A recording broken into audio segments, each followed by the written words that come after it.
Can you introduce yourself? My name is Olha Bihar. I'm an officer of Ukrainian Armed Forces, currently serving as a Deputy Brigade Commander, and I'm responsible for joint fire support integration on operational tactical levels. Well, I manage the targeting process in accordance to F2T2EA doctrine. I'm planning, performing and assessing the target engagement process, and I'm trying to ensure an alignment with the commander's plans of my missions. A lot of work. Welcome, Olga. Were you always in the armed forces, or did you decide to join after the full-scale invasion? Actually not. In Ukrainian Armed Forces, I'm since 2022. In 2011, I was so impassioned by military, and I've tried to enter armed forces, but that was not so easy this time, because if you know, in Ukraine, after 2018, women was given some opportunities to enter battle positions, combat positions. And I've tried to enter the university, the military university, once in 2011, but I was rejected because they proposed me financial faculty and psychological, but it's not mine. I was obsessed with artillery. Then I decided to finish my master's degree in law. I've successfully finished. Then I was a lawyer, and I've tried to cooperate with the defense sector of Ukraine. Of course, I've tried to be useful in the criminal process, in administrative process, and when full-scale invasion had been started in 2014, that was a big trauma for me, because I was born in Donetsk region, in Kramatorsk, and I spent my childhood at the city, and I was witnessing Russian aggression by myself in 2014 in spring. That was kind of traumatic situation for me, and I was ready to stand for Ukraine, to defend my country, but there wasn't an opportunity to do that. And I've tried to put all my strength and my abilities to law, to help people from Donbass and to help militarians with like a legal advisor at that period. And in 2022, February 24th, I woke up in my bedroom after the sounds of shelling. I know very well what is it, and at the time I've decided to not run away, just to stand up and to go to enlistment office. So since 25th of February 2022, I'm serving Ukrainian Armed Forces. And why didn't you leave the country? Well, I've traveled a lot. I know that world is very interesting. Different countries, different points of view, different cultures, traditions. But I'm Ukrainian, and I was born here, so I'm useful here. And I want to apply my talents, my achievements here in Ukraine, because we can develop our country to make this country more attractive, more technological.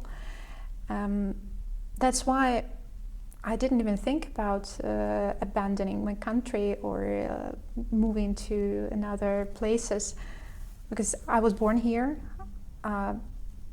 All my achievements was here, and I think it's a good idea to go forward and to do something interesting here, something useful here. When you joined, did you have to train, and for how long? In armed forces, trainings is the necessary part of your military life. On each step, on each position, you have to be trained. That's why my first training was just basic training for everyone, for soldier. And then every year I've tried to get more knowledges, more skills, and I applied on different I've tried to get more comprehensive level of my military knowledge because I didn't finish the military academy, and I felt myself like not very good in these things, and I've tried to be more intelligent, more to get more knowledges about military. That's why I've tried to get more courses, more trainings, and every year, at least twice, I finish some courses, some training programs. What does a typical day look like in your job? Well, I started from sergeant, platoon sergeant, then platoon leader when I got the officer rank. And then step by step, I had different positions, different ranks, and now I'm the deputy commander. So what step you're interested most? Maybe today, the current one. The current one, well, when you wake up, what do you do? Deputy commander doesn't have any schedule. That means you are working 24 hours, 7 days per week. And depends on operative situation. Well, the morning starts not with coffee, definitely not. You literally start your morning with report to your high command. Then you're checking the results of fire missions, you're assessing the night results.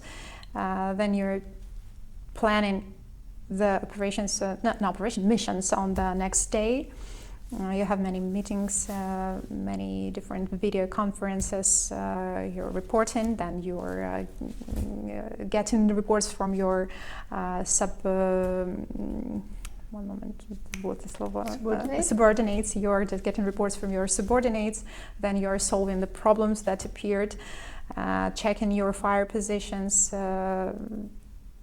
You are providing and you are managing the whole process of target tracking, from target engagement, from to assessment, and then you're trying to make some idea what to do next. You're learning a lot about your enemy, and actually 80% of my day is learning the enemy. What skills do you use the most in your job? Well, from my civilian life, the understanding of regulations and the knowledges of working with documents was very useful. Military was a new game for me, and if you don't know the rules of this game, you cannot play. Well, I've started from learning the regulations, and it's very important for every commander to know the regulations, the rules. Well, endurance, because my life taught me to be strong enough, to not show my emotions, to not show my weaknesses, and that's very important, especially for women in the army.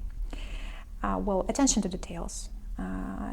In my specific field of work, attention to details is very important, because one small detail can be a game changer of the operation. And maybe rapid decision making.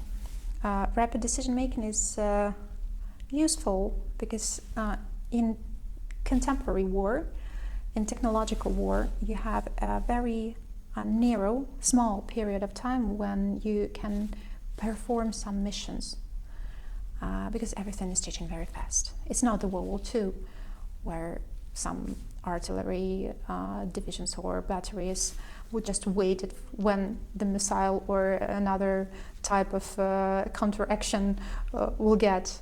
No, you have less lack of time, and you have to think fast and perform fast. And probably communication skills and multitasking. That's how our women think. When many howitzers are shooting at the same time, and you have to provide the corrections for all of them, to check the environment around them, to control radio electronic warfare, to control anti-aircraft defense. That's a complex of actions that you have to control at one moment. That's why our women think, I'm a mom, I have a son, and I know very well how to be a mother. So you have to control many things at the same time. And this is very useful in my service too. Have you faced any challenges or barriers as a woman in the armed forces? Well, we both know that military is very conservative field of it's very conservative at all, and our the tradition is not for women; it's more for men. Military tradition. So if you want to achieve more than your colleagues, you should work twice better. For men, being a captain or a mayor is not a problem to get the higher position, to be promoted in a higher position. For a woman, you should be not better than others, you should be the best in your field. And yes, I faced some not very comfortable situations of underestimating, of tempting, of challenging me. But I know very well that I'm a professional in my field and I can prove myself, I can prove my abilities, prove my knowledges. And last year, that was a quite challenge for me. I was promoted to colonel's position. I'm a captain and I was promoted to colonel's position. And that's not very ordinary in military. And that wasn't so easy because I had many meetings, many different tests before I signed the papers that I accepted that position. For men, it's easy because, oh, he's a man, he's an artillerist. That's something very, it's not unusual. But I'm the first woman deputy commander of artillery in Ukraine. So that was quite a challenge to get that position. But after 2 weeks, when I became a deputy commander, all questions have disappeared.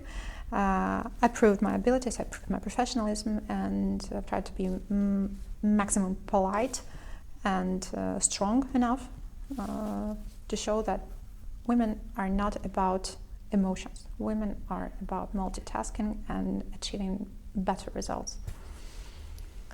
I know you joined after the full-scale invasion, but do you think that there have been changes in the way in which women are seen now in the armed forces since 2022? Yeah, it's definitely have changed a lot.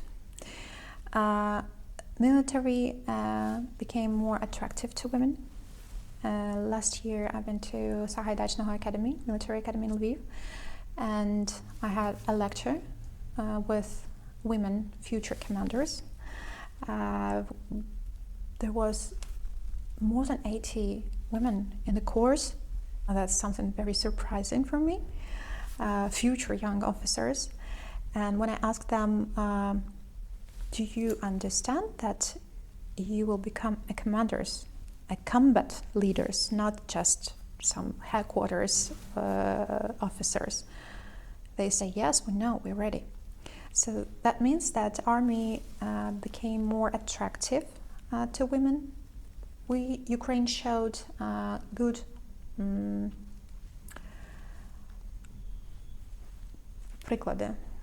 examples of women militarians who are developed their career from soldier to officer to battle officer, and the result, we have more women in armed forces. And well, as for me, greater female representation in military leadership can play a key role in military at all. We know the price, the value of life. That's why we are trying to make less losses. We're trying to decrease the losses. My personal achievement for 4 years of me being battle officer in artillery, I didn't have any person killed in action. So, from my opinion, women are very important in decision-making process, in military decision-making process, to make this process more peacemaking. Who or what keeps you going on the hardest days? That's a very interesting question. Thank you. Who or what? Maybe I believe in future. I believe in Ukraine. I know that democracy is not something that will be given you by nothing. We have to prove our intents, to prove that we are the nation, to prove that we are able to stand for our country. And every day when I'm thinking why I'm here on the command post or somewhere in the battle positions, not with my son, not with my family. By the way, all my family serve military too. I just think that my son is a future man, and now I show him a very good example that you have to be patriotic. You should understand the value of life, the value of freedom, the value of wellness. Because if it's given for you without pay, you will never understand it. And now I know that my son, he's supporting me very much. He's 10 years old and he's supporting me very much in that. He wants to be with me. Of course, he wants to have a mother by his side. But every time when I'm leaving, he just say, "Mom, I know that you will do everything to make us happy and to make us live in democracy." Because I can't even understand how he could live in such country as Russia, in totalitarianism, in autocracy. He's so free by his nature. He's so bright person.